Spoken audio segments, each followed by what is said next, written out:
some of this was a little much.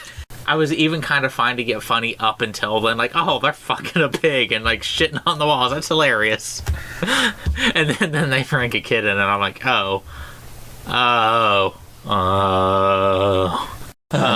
This podcast is not suitable for children or those who are easily disturbed. Spoiler warning for whatever is in the title of this episode. And now for the obligatory socials. Please like, share and subscribe. Follow Daniel at DStarSick on Twitter. Follow Ryan at Darth Damio on the Bluebird app. You can find the podcast on Twitter at HorrorPod69. You can also follow us on Facebook, Instagram, Slasher and Goodreads. Become part of the Disturbed community by asking for the Facebook group and Discord links. Send dick pics to the Horror of Babylon podcast at gmail.com. Support the show at patreon.com/the Horror of Babylon. And finally, you can let your friends know that the Horror of Babylon is available on YouTube, Apple Podcasts, Spotify, Audible, Stitcher, Google Podcasts, Amazon Music, Podcast Addict, TuneIn and the iHeartRadio app.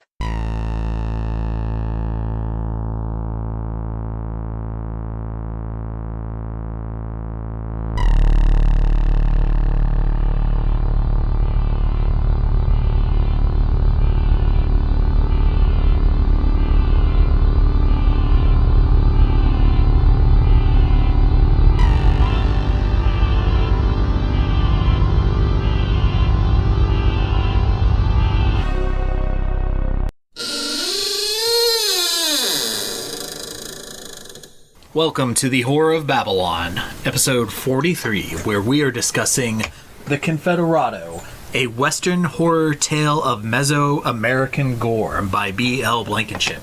I'm Ryan, and with me as always is Daniel. Say hi, Daniel. Hi, Daniel. Why did we read this book? Okay, we were sitting around and we were talking about like different stuff we could do for the podcast. Mm-hmm. And I don't remember which one of us said it, but we were like, oh, well, let's do like an independently published book, something a little bit more low-key. Try new stuff with our podcast to get a little bit of traction, that sort of stuff. Okay, Yep. We're forward-thinking. Yep. We're business savvy. Yep. we went through a couple options. I don't know how we came across this book specific. I think because we looked at a couple, but we've read the synopsis for this, and it sounded fucking hilarious. So I'll just go ahead and do that. It was the rainy season when the lone Confederado descended upon the small Mesoamerican village. Unbeknownst to him, he just left one war to partake in another. In The Confederado, a Western horror tale of Mesoamerican Gore, you'll journey alongside the Southern rebel Gunter. He believed himself to be a warrior who'd never come across an enemy that he couldn't kill, or a woman he couldn't fulfill. Come with him as he faces throngs of nude and scantily clad Amazonian savage women, fierce sex-crazed witches, and cannibals in the splatter Western odyssey of Latin lust and murderous carnage. Warning, this book is highly sexualized and horrifically violent. We are not responsible for what this may do to the minds of our readers. And I also thought that the cover art was super baller. Yeah, the cover art is beautiful. The author is also a graphic artist, and I believe he does his own covers. It's very pretty. Yeah, it's a very well done cover. Like Daniel said, we wanted to feature an independent writer because mostly so far we have done very big names. Stephen King, Dean Koontz, classic authors, Rudyard Kipling, H.P. Lovecraft, Jack London. Yeah. So we wanted to do something more modern with somebody less well known. Mm-hmm. The vampire's a pure myth. Superstition. I may be able to bring you proof that the superstition of yesterday can become the scientific reality of today. A little bit on B.L. Blankenship. He was born in Toledo, Ohio, currently resides in Tennessee, attends a lot of horror conventions. Some of his other works include Look Away Dixieland, Cruel as the Grave, and the series The God Walks the Dark Hills, which is a Western horror book series. I think there's 4 of them right now. And that just sounded like a fun genre. Yeah, I grew up with Westerns. Mm-hmm. And, of course, obviously, I like horror. So I was definitely very interested in a mashing of the two. I'm one of those dudes who actively detest most westerns, but I like things that use a western set. An actual western I am super bored by, but when I go and I watch Cowboys and Aliens, I think was the name of the movie, I thought it was funny as hell. It was so fucking stupid, but it was fun. What about The Mandalorian? Yeah, oh, that's great. Yeah. Like anything Star Wars, when they use like the western influences or the old samurai film influences, that's great. Bebop has a lot of western influences. Yeah, I like shootouts at high noon. I like that kind of tension. But getting to those parts in the western movies, I always find to be a chore. I can recommend a few. There's one that I really like, but it's the one that's always on and everybody loves. I can never remember the name of it. Does it have Clint Eastwood? Maybe. The dude screams no a bunch at the end and then starts shooting a shit ton of people. God. Wow, that really narrows it down. Yeah. Was there a white guy in a cowboy hat? He wasn't wearing a cowboy hat at the time. Okay. The Outlaw Josie Wales? I don't remember. All right, we'll come back to this. Yeah. Okay, so jumping into structure and themes. In terms of structure, it's pretty simple. It's really like a third-person omniscient narrative. This happens chronologically. Pretty straightforward. A simple story told in chronological order, which is a lot of the best books ever written are like that. Yeah. It's not my preferred storytelling technique. I prefer things from like characters' perspectives or journal entries. I do like when the narrative jumps to different perspectives of different characters. And I like knowing what's going on in their head a lot. Yeah, and something that other authors do is jump between a third-person omniscient perspective and the various characters, that's which how is harder to do. That's how I try to write, and I usually just fall back on different character perspectives. Yeah. So before we get into our first topic, I want to just say some accolades for Mr. Blankenship, because he writes his own books and self-publishes his own books. Not easy. Yeah, which is more than Daniel and I have done. Daniel has written a novel and is working on another one, and I have started and failed to continue 2 novels. If I become a bestseller, I'll pay for you to finish yours. I want to start compliment sandwich with that by saying like the fact that you had an idea, sat down, wrote it out, and published your own book, and I can actually hold this in my hands. That's an accomplishment. That is super awesome. It has a great cover, and the premise is great. I think the premise is great. Getting into some criticisms, it's starting just the grammar and the spelling and the sentence structure. I am a poor reader. I generally do audiobooks because of it. There is no audiobook version of this, so I actually purchased the book and read it. In general, I don't read well. I often have to reread sentences or reread entire paragraphs. I struggled with this book more than normal because there are a significant amount of grammatical and spelling errors that kept taking me out of it. I'm a very poor speller, which is why I always have people edit for me. This apparently had 2 editors, so I didn't catch a lot. For me, it was a lot of the sentence structure. There were a lot of run-on sentences. There were some times where I was like, I think this needed to be 2 sentences, or you needed to cut this part out. There were a lot of sentences that had 3 or more adjectives. There were a lot of hyper-descriptive. Very hyper-descriptive, which that itself is not bad. It's just that how it was structured. It added on top of it. This book exemplified to me the importance of having more than one person on the project. You really got to have somebody who knows what they're doing in terms of grammar. And I do want to say, professionally published books spend so much on editing. You know how much a professional editor gets paid? $5 to $7 a page.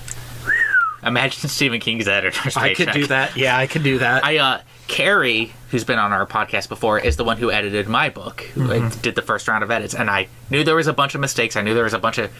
My policy for writing my first novel was I'm going to do this many words a day. Yeah.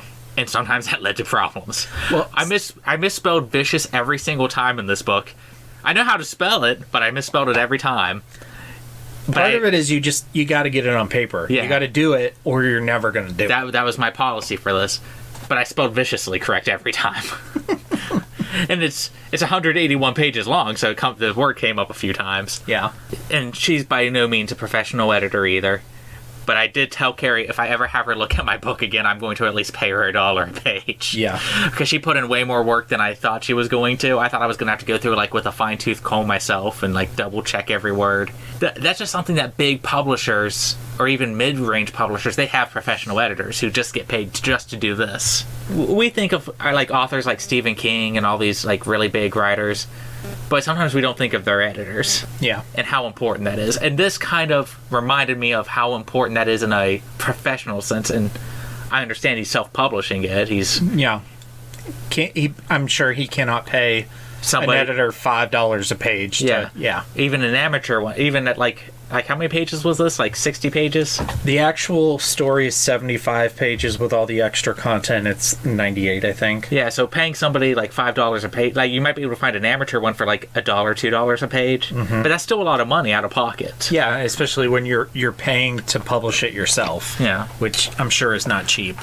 So I just wanted to bring that up. That sometimes we forget in the professional setting that there are people who are paid, maybe not primo money, but they get, that's a decent amount of money. Yeah, no, I would definitely do that. And then to pile on another compliment here, like the actual production of the book is really great. The binding is nice. I love the watermarks of the title on the bottom of each page. And have a friend who self-publishes. She writes erotic horror fiction, so maybe I'll bring her on sometime. Yes. She wrote a book called Mothman to a Flame. Yes. Yes, we must have her on. And she was telling me that sometimes, like, Amazon will send her a book with the right cover but the wrong insides or missing pages, and then she has to do a dispute, so I understand that. That's shitty. Going the self-published route, it's difficult. Yeah. So I'm just trying to recognize that as we give some of these criticisms. Yep. As we normally talk about themes and we just kind of pull some of the themes from the book and discuss them, but I want to take kind of a wider view and talk about the subgenre of extreme horror. Yeah. This was my first experience with extreme horror. This is my first time reading extreme horror. I've watched some pretty fucked up shit. Yeah. Like I've just described to you some of the shit that I watch. Yeah. I'm not adverse to some fucked up shit. Mm-hmm. Some of this was a little much. Some of it. So let me say this. I read the book and I did not particularly enjoy the book. I'm pretty hard to offend. You know, I grew up on Family Guy and South Park. Yeah. I have a pretty thick skin. But there were some things in this book that I bristled at, and there were some other things in this book that I really bristled at. I wish you could have seen my face at certain points when I was just sitting in the hallway reading it at work, where I was like, I can't replicate it, but I felt it. Yeah. I felt like I was like, what are you describing?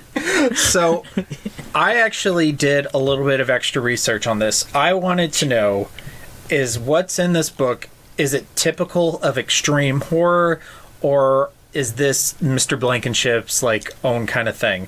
So actually, a couple days ago, I got the book Sick Fuck on Audible. Let me look up the author real quick. Twitter keeps recommending me extreme horror authors to follow, and I'm just like, I don't know if I want to do this now. In preparation for this, I purchased Sick Fuck: Extreme Horror by Ash Ericmore on Audible. The cover is horrendous. It actually says graphic content / extreme horror on the cover. Blankenship's cover is way better. Yeah, way better. So I just wanted to know, what is a typical extreme horror book like? I only made it through 2 chapters of this before I returned it, but I'm just going to give you a brief summary of the first 2 chapters. The first chapter, an adult man kidnaps a 6-year-old boy from a kindergarten. The second chapter, he takes this boy to an abandoned warehouse, puts him in handcuffs, puts him in one of those cabinets from a magic show where the magician pretends to saw a woman in half. Mm-hmm. He then takes an actual saw and saws the boy in half. Graphically. Yeah, no, I'm there. He tries to fuck one of the 2 halves of the boy, but doesn't because he can't get hard. He's trying to do an imitation of a John Wayne Gacy murder but he just can't get turned on enough to fuck the boys. He wants to do it in the boys' severed intestine, but he just can't bring himself to. But then he then calls the boy's father, who hired him to do. The boy's father hired him to kill the kid, and he tells the guy how he murdered his son, and he has a breakdown. But he's like, "What? I thought you wanted the John Wayne Gacy package," and that's where I stopped reading. So I think the genre of extreme horror is not for me. I'm gonna bring up just a few things that Daniel's into. You know how much I love, like, let's say Higurashi. Yeah. Where increasingly horrible things happen to cute anime characters. Yeah. I'm not adverse to increasingly horrible shit happening to characters. They need to be characters. And the few examples of extreme horror I've come across is they focus more on the extreme, and less on the horror. Because horror to me is you're supposed to identify with these people, get attached to them, and then you're afraid for them. That's part of what makes horror work for Daniel. So we're going to come back to this in scary shit. They're coming to get you, Barbara. Let's use this as a jumping point to go off into characters. And let's start with our protagonist, Gunter, a.k.a. the Confederado. I love saying the Confederado. So the entire time I read this book, you know the animated film The Road to El Dorado? Yeah. There's a song in that movie that's like, El Dorado, El Dorado, El Dorado. And the whole time I was reading this, I was thinking, Confederado, the Confederado, the Confederado. I pictured him as Clint Eastwood, so in a Confederate outfit. I often don't like protagonists. This is one of the first times where I've hated. This man has no redeemable qualities. Again, I'm trying to be Mr. Positivity. Yeah. I think the idea of a Confederate soldier fleeing America after the war and going on a horrific adventure, that's a great premise. Yeah, I agree. Like, I was reading, like, oh, that atheist Abraham Lincoln's burning in hell. I'm fine with that, because that's how a Confederate soldier would be thinking, running away. I don't know if he would think that Lincoln was an atheist, but maybe he would. I don't know. It was brought up during Lincoln's presidential debate. Yeah, but so I don't think that's what... I mean, that's not the only issue, but... I don't think that's what someone would focus on. I don't know. That's getting... But he would hate Lincoln. He would hate the North. He would see them as the bad guys. Yeah. I'm fine with that. I was expecting there to be some... When he starts raping people is when I dropped off. I'm like, I'm no longer on this guy's side. No. I don't care who wins anymore. No. He's a rapist.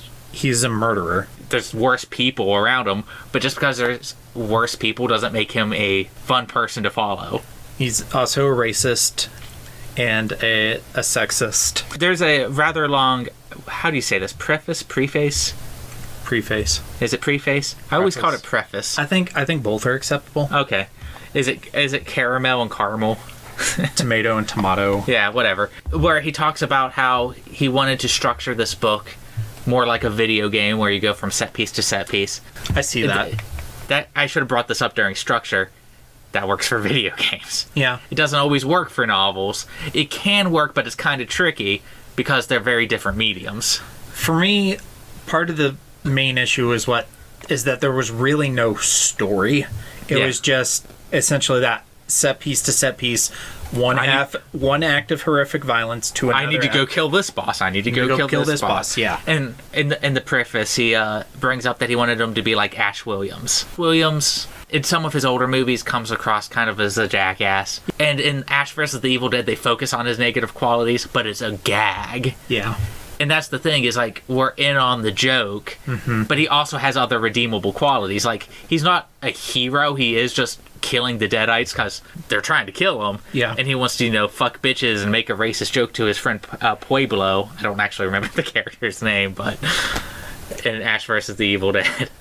But that's the shit he says, but we're not supposed to go, oh yeah, that's fine. This book is not a comedy. I'm more than willing to accept that if Blankenship goes, no, it was supposed to be a gag, we're not supposed to be going... I don't think the repeated rape of your slave wife can be a gag in any real sense. And I get it, he is a Confederate soldier. He would be legitimately racist, but you have to give him some sort of redeeming quality. Or I don't care what happens to him, and I didn't care what happened to him. Ash and Ash vs. Evil Dead is funny.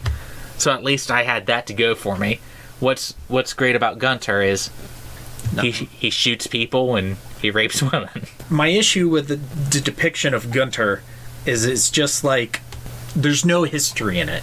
It's just, let's make the most racist, most anti-Lincoln character we can, and give him no redeeming qualities. There's no story, there's no plot to give us the chance to sympathize with him. The closest thing we got is when he's describing like what he saw from the war and how it broke him. Yeah. Which I think is what he was going for, was like, he's already been mind fucked by war. Yeah. And that can be interesting. Yeah. If there's an arc. Yeah, but there's not.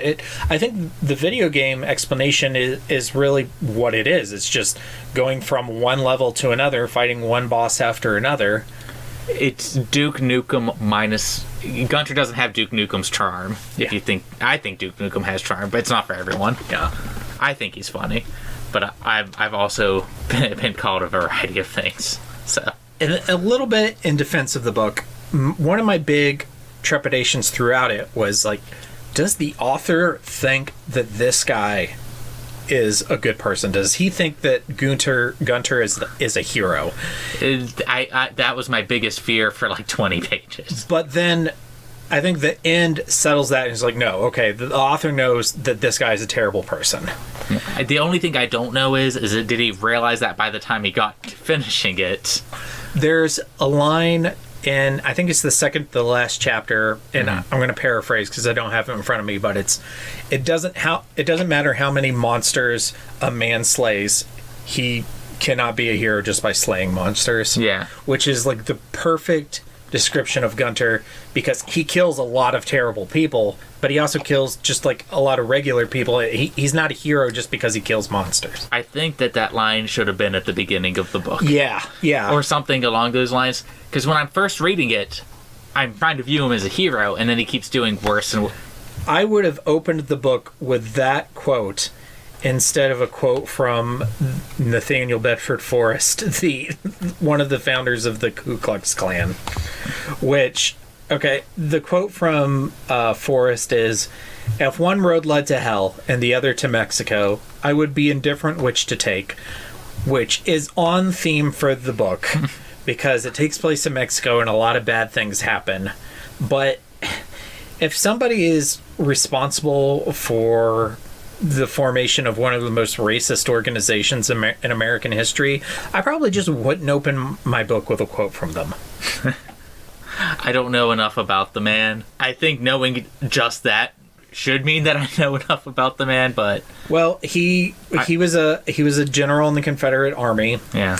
He was also responsible for, or his unit, and he was responsible for the slaughter of black Union soldiers at Fort Pillow during the war. Men who... Yeah, you're the history buff. My degree's in psychology. I'll get into the psychology later. Okay, so let's just give you like the wiki summary on the... Yeah, the Cliff Notes. Fort Pillow Massacre. Has this been made into a horror movie? No, I don't believe so. Ryan, this should be your first book. Make the Confederate soldiers vampires. Okay. The Battle of Fort Pillow, known as the Fort Pillow Massacre, was fought on April 12th, 1864 at Fort Pillow on the Mississippi River in Henning, Tennessee, during the American Civil War. The battle ended with a massacre of Union soldiers, many of them African Americans, attempting to surrender by soldiers under the command of Confederate Major General Nathan Bedford Forrest. Military historian David J. Itcher concluded, Fort Pillow marked one of the bleakest and saddest events of American military history. Basically, they were trying to surrender and they got killed anyway. And he killed them all. Supposedly because they were black. And then also he was a founder of the Ku Klux Klan. Supposedly he later left the Klan, I haven't verified that anywhere. I'd be interested in that, but again, I'm not a history buff. I like reading a history book now and again. Even if he did leave the Klan and reform his ways, it doesn't change any of the things that he did. Or what he started. Yeah, and... If Hitler left the Nazis, but the Nazis kept Naziing. Yeah, I mean, would you... So our next character is Gunther's slave wife, who doesn't even have a name because he never bothered to ask. Let's see. Presumably she has a name. His concubine. She's the hero of the book. His victim. Yeah, I guess... she's really the closest thing to a likable character in this book. Like, he calls her his concubine, his property... I'm going to teach her the ways of love as a woman should enjoy it. Ties her up and rapes her in front of the rest of the party from the village the first night he has her. It forces her to wear a dress and tries to educate her. Beats her, keeps her tied up like a dog outside of his house, doesn't feed her properly, she gets whipped. I mean, it's just real painful to read. And it's not like an abusive relationship can't be in a horror novel. Obviously, it can. Rape can also be in a horror novel. But it has to serve a greater purpose and be a part of a story. And the only thing this did was make me like the character we were following less. Yes. When we read the synopsis where it's like he couldn't find a woman that he couldn't fulfill, I was picturing like these Amazonian women would just fall for him and it would be cheesy. Yeah, I was picturing like the episode from Futurama. Or I was picturing more like the Road to El Dorado when the one chick falls for what's his face. Yeah. That's what I was kind of picturing. Like it was going to be silly and a little tongue-in-cheek. No.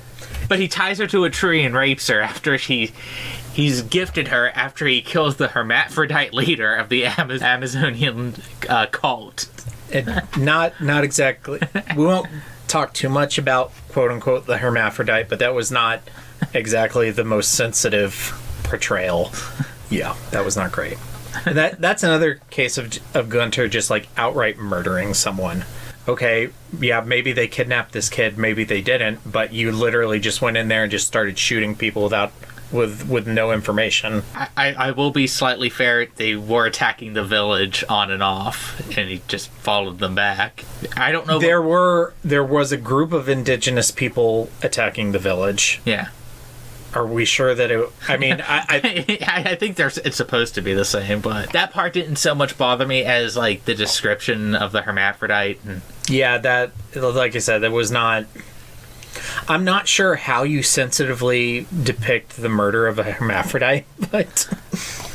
I mean, that's not even really, like, a word that people use. It's, like, intersex now. Yeah. The word doesn't offend me, but, again, like, white, mostly straight guy. Yeah, mostly. Mostly. They mostly come out at night. I cross-dress as a hobby, but I don't think that gives me any sort of insight. No.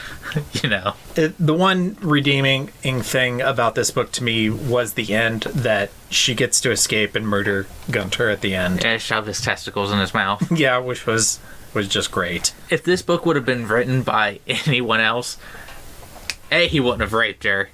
And this would have been we would have been criticizing it as a cliche love interest of the native woman who fell for the white guy. I wish that would... But somehow that is the preferable outcome to what we got. Okay, so talking about stereotypes, we were just complaining about Native American stereotypes when we were reviewing It Chapter 2. How do you feel about It Chapter 2's portrayal of indigenous people now that you read the Confederado? Do you want my straightforward opinion or the complex one? I guess one then the other. Okay, my complex one is that a giant Hollywood studio, I expect more from them. True.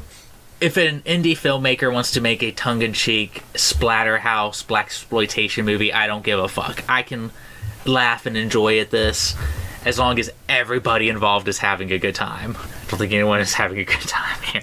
So I do expect more from especially from a movie that was trying to be inclusive.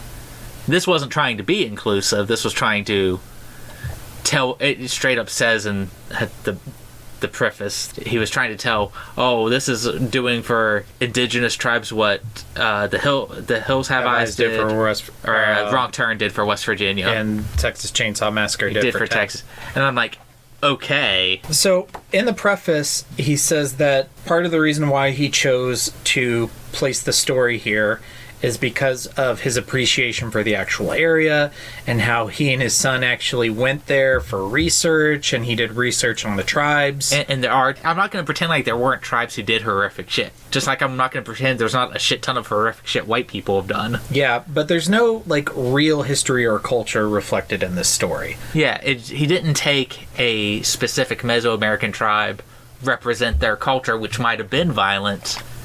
He made up a Amazonian tribe of only women, led by hermaphrodite, which was just riddled with terrible, awful stereotypes. And like Gunter shoots one of them in the chest, and it talks about how he got a boner from seeing her bleeding whole.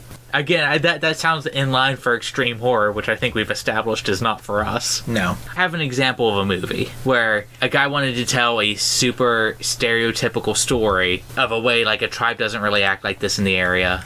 It's called Green Inferno. And it's a story about cannibals in South America. Sounds fun.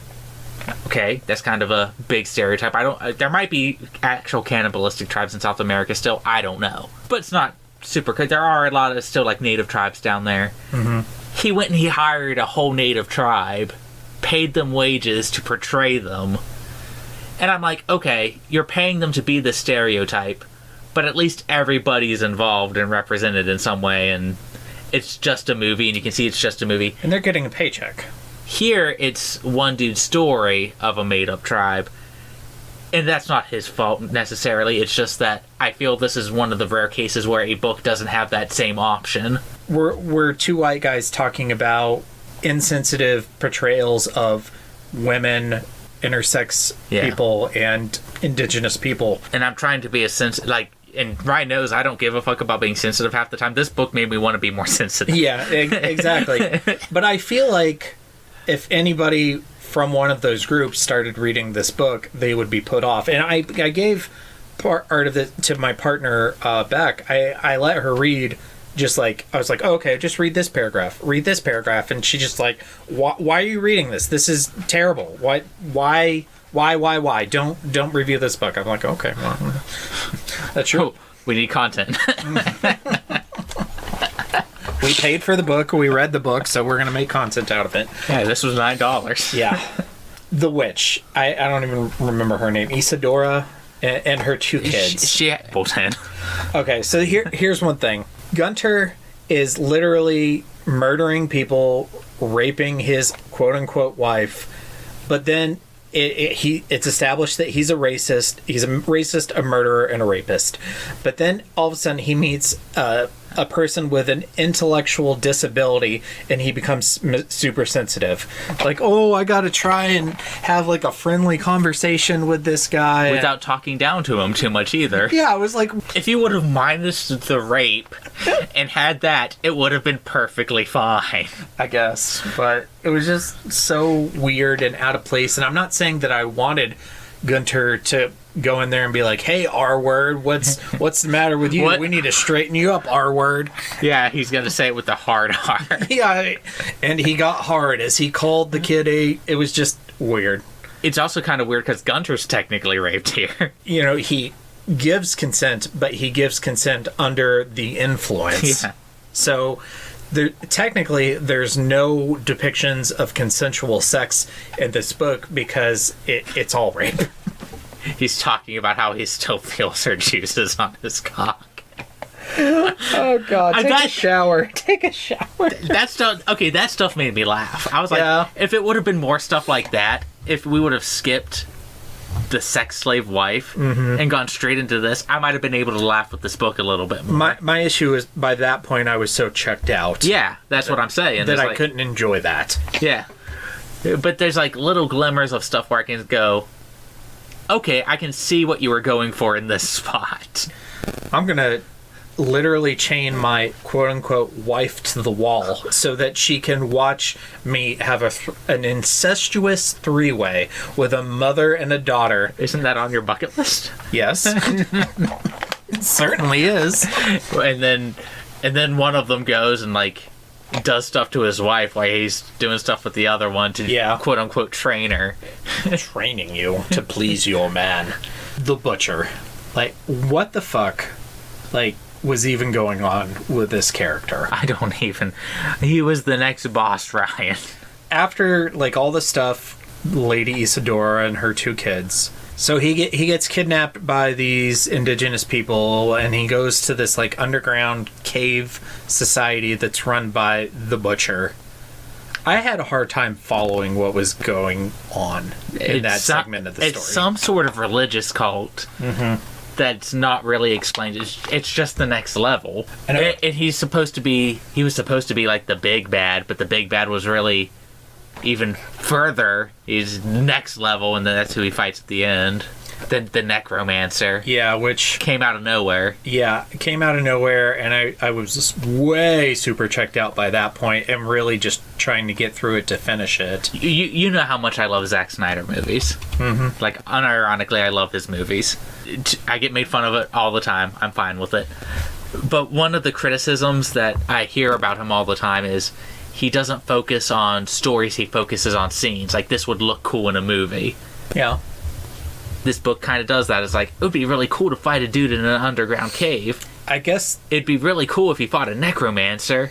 I guess that's an issue of medium, because that kind of works on a movie, because it's a visual medium, whereas this is a book. It works in a video game where you can check out, and... these days, game stories matter a little bit more. Yeah. But this did kind of feel like a arcade game from maybe the 80s or 90s, where you had your one boss and then your next level. This is the underground level, and this is the Amazonian tribe level. This is the two witch boss fights. I'll kill you all! I'll drive you crazy, and I'll kill you all! I'm every nightmare you ever had. I am your worst dream come true. I'm everything you ever were afraid of. Okay, so let's jump into scary shit. I'm going to talk for a little bit, and then you can talk for a little bit. Okay, so the huge big thing was the rape and murder of that kid by the witch and the other man.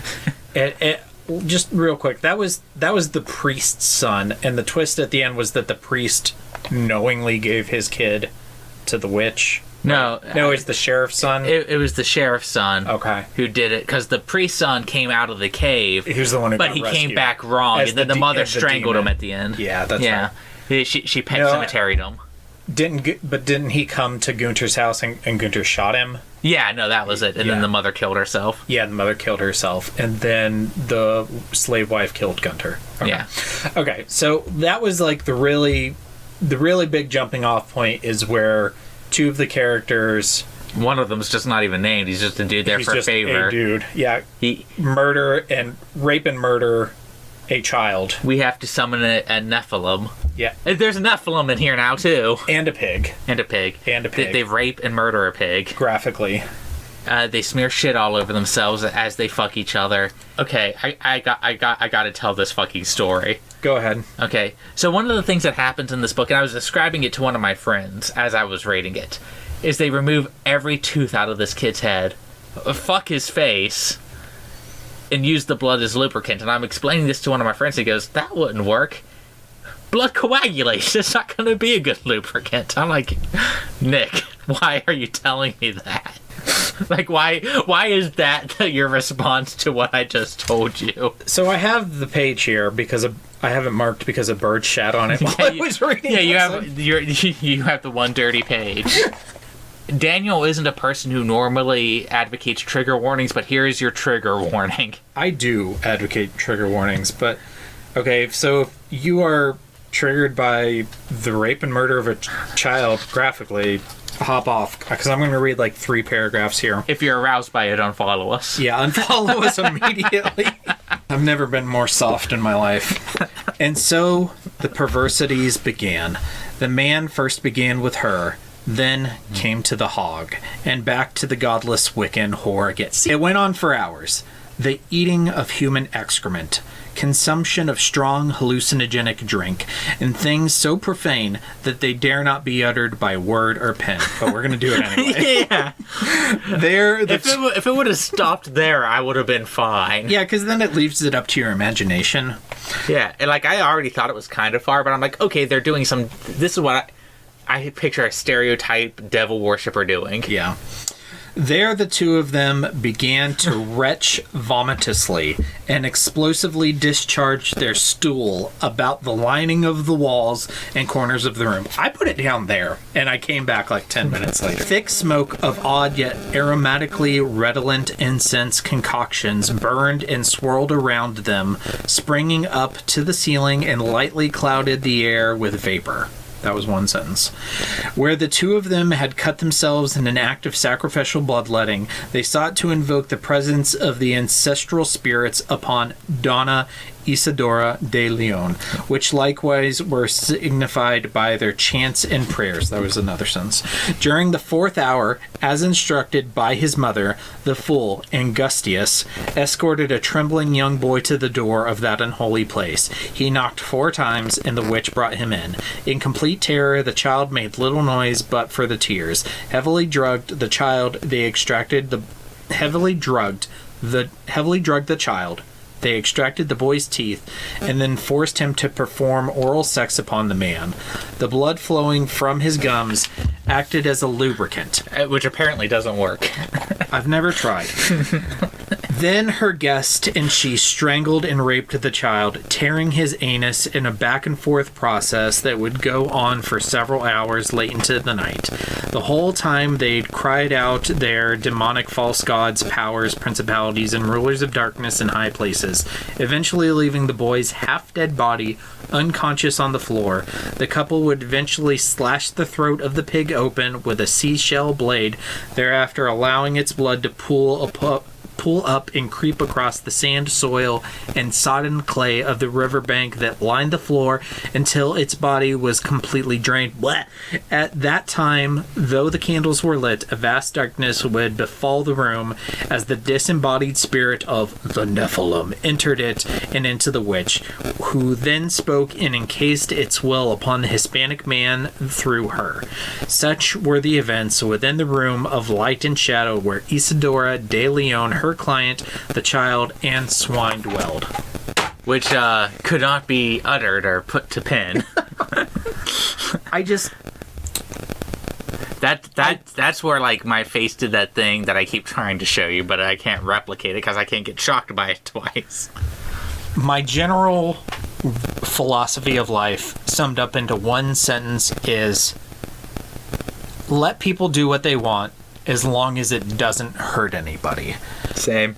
Writing that kind of stuff and other people reading it, enjoying it, doesn't hurt anybody. So it's fine. Do what you want to do. Extreme horror is apparently a thing. I don't enjoy it, and I don't want to be a part of it. Yeah, I just... Again, I am trying to write thrillers and horror. I put some pretty horrendous shit in my book. I tried to make it have some sort of narrative purpose, but I'm sitting here reading this and I'm like, what was the point? And this book was valuable to me in that it really made me assess where my line is, because I used to say that I had no line. Now I have a line. Basically, rape and violence towards children in a story is okay to me when it serves a narrative purpose and is not for shock value. I thought about like some of the other books and movies I've read. Lolita. I personally think Lolita is one of the best books ever written.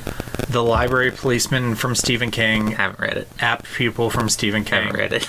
The other thing that like jumped out at me was Changeling, the Angelina Jolie movie where the guy is kidnapping all the kids. Yeah. And systematically killing them. Like, all of these stories have horrific acts of violence on children, be it sexual or physical. And you know what? That's not for everybody. Right, and I would not criticize anybody who just said, if it has violence on kids, I'm out. Like, that's totally cool. That's where your line is. Yeah, that's fine. You've heard some of my favorite series. I'm not opposed to it.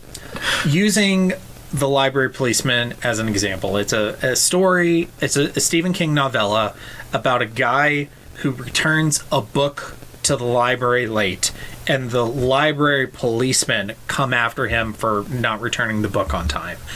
And which sounds like a super silly, simple premise, but the entire time you're making your way through the story, something is not right about your main character. There's something about his life that makes him feel muted. He doesn't have a family. He doesn't really have friends. He has a job that he just kind of drifts through. And it slowly comes up that he has some sort of childhood trauma that he's never reconciled with, and that's why he has like this stunted life as an adult.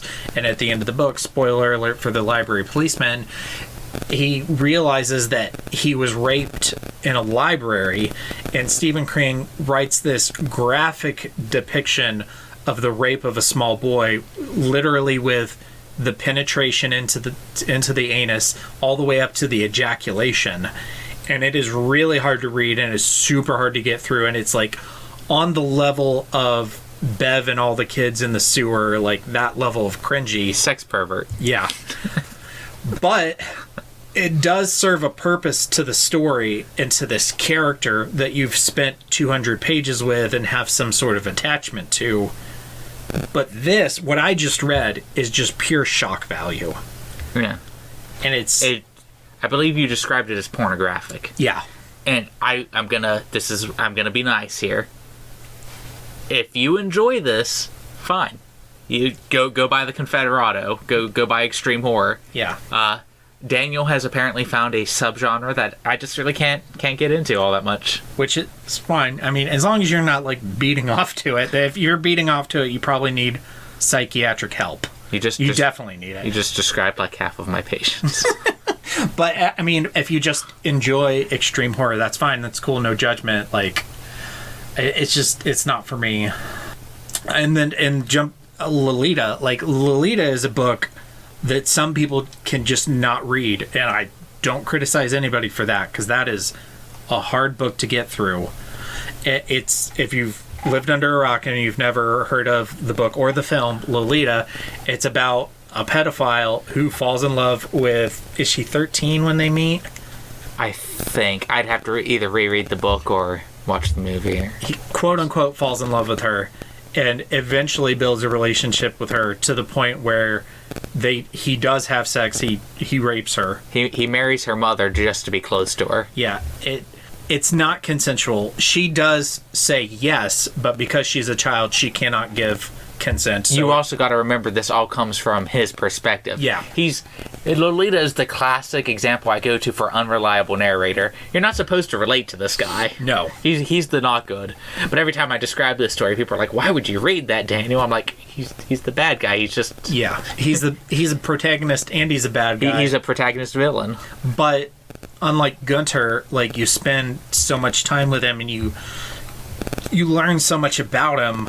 It's hard to explain, but the violence on the child in this story serves a broader purpose. The overall, to me, the story was about psychology and the worldview of this deeply sick man, and it's a valuable story in that.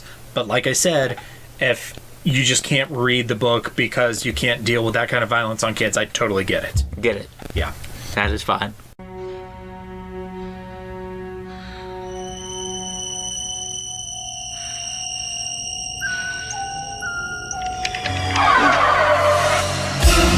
Kiss me, fat boy.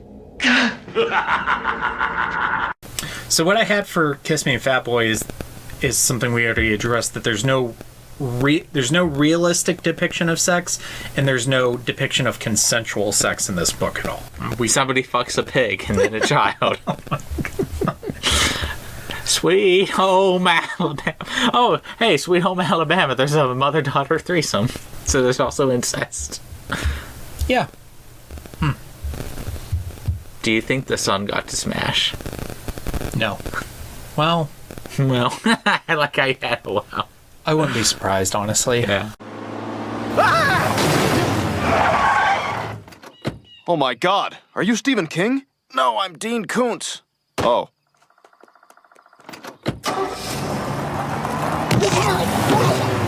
So we get to Kings and we get into Koontz. Go ahead. My king is the premise. I think that the idea of a Confederate soldier fleeing America and encountering some really horrific, maybe even stereotypical shit in South America sounds like fun. It sounds like that there could be a story there. It could be tongue-in-cheek, it could be actual horror, it could be self-reflective. There are a million ways you could write that. The premise had me on board. I thought My King was going to be the cover art the whole time I was reading it. My King is actually the end. That great quote. The quote that, yeah, a man can kill as many monsters as he wants and it still doesn't make him a hero. That and the fact that Gunter gets his comeuppance at the end of the book. So Gunter also gets punished for the horrendous shit he does. It doesn't save the book for me at all. Yeah. But it at least lets me know that the author doesn't think that Gunter is a hero, which is very important to me. Yeah, that was my worry throughout most of the book. It's sad to say that as much as we dislike this book, well, it could have been worse. We could have been meant to actually like sympathize with him the entire time. If he got to ride off into the sunset, like literally dragging his quote-unquote wife behind him on a rope, that would have been much, much worse. She would have been straddled over the back of the horse's ass as they bounced all around. Reminds me of Vacation when Chevy Chase ties his aunt's dog to the bumper of his car and then drives off and forgets about the dog and literally drags it to death. That gave me nightmares. Yeah, it was pretty bad. Your Koontz? Probably the child rape. Probably that entire sequence. I was like, I think the worst part was I was even kind of finding it funny up until then, like, oh, they're fucking a pig and like shitting on the walls. That's hilarious. And then they bring a kid in, and I'm like, oh, rape, just all the rape in it in general, both of the kid and of the wife, because it's just that's really where it sinks the lowest for me. Yeah. And it's just not there's nothing redeeming about it. There's nothing enjoyable about it. It was cringy to read, and so we're gonna rank this puppy with our other books. I'm putting the Confederado dead last. Where are you ranking the Confederado? Well, Ryan, I'd hate to diverge from you, but I think it's better than Phantoms for the top 3, and now it's last. Maybe some of his other books are more my speed. I don't know. I've been trying to be fair this whole time. Maybe this is a subgenre that just really isn't for Daniel. I'm more of the cute anime waifus getting murdered in horrible ways sort of guy. Yeah, and my favorite horror subgenre is horror fantasy, you know, like It and Monster. Like I love vampires, werewolves, yeah. But and that's why I got that other book and read part of it. And it turns out, yeah, kinda. Yeah, it's just not a subgenre that I'm interested in, which is fine. Like I said, as long as you're not beating off to this, if you enjoy it, that's cool. You do you. If you're beating off to this, please send us pictures so we can block you. Or get help. Get help. That's what you should do. Okay, jumping into homework. If Gunter didn't die, what adventure would he go on next? Okay, I got a good one. He decides to take his slave wife with him on a new journey, dragging her on the back of a horse's ass. And he runs into Quetzalcoatl, the feathered serpent god of South America. I think it's the Aztecs, but I honestly don't know. I'm sorry if there's any people who worship Quetzalcoatl out there. And then it eats him alive. That's good. Yeah. Are you familiar with the comic series Time Lincoln?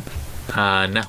It is a fantasy sci-fi comedy comic series about Abraham Lincoln as a time-traveling fighter of justice. The first issue is him traveling forward in time to fight Hitler. Yeah. And it basically is like he builds like this team of heroic figures. Like I think Amelia Earhart is one. I think Albert Einstein is one, and they protect the continuity of the time stream, and they travel around time fighting all these villains, and it's really silly. But I would love for Gunter to fight Time Lincoln. Time Lincoln versus Gunter, directed by Zack Snyder.